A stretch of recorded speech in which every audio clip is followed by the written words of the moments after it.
Preden se lahko odpravimo v kolopark, moramo obdelati še en element tehnike in to so zavoji. Pri zavojih je najbolj pomembno, da je pogled usmerjen v smeri zavoja, da nagnemo kolo v zavoj in da obremenimo zunanjo nogo. Za vajo zavojev predlagamo, da se postavi poligon, ki ima dva zavoja, enega na vsaki strani, vmes pa dovolj prostora, kjer lahko vzdržujemo hitrost oziroma se vrnemo v osnovni položaj in pripravimo na naslednji zavoj.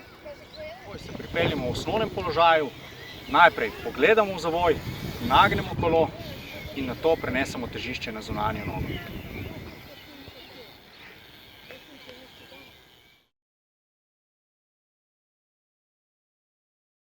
Ko enkrat otroci osvojijo zavoje, posamične zavoje, lahko postavimo slalom, kjer potem te zavoje navezujejo.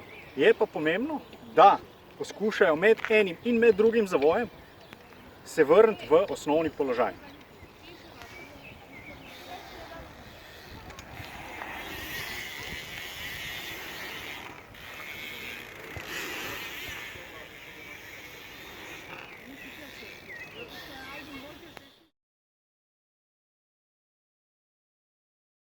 Ker se pri otrocih dostikrat pojavi problem, da ne prenesejo teže na zunanjo nogo, lahko naredimo korekcijsko vajo, ki to težavo odpravi.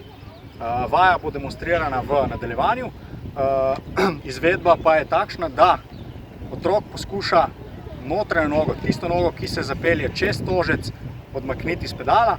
Kar se bo zgodilo, je to, da se bo zunanja noga, pravilna noga spustila in bomo imeli vso težo na zunanji nogi.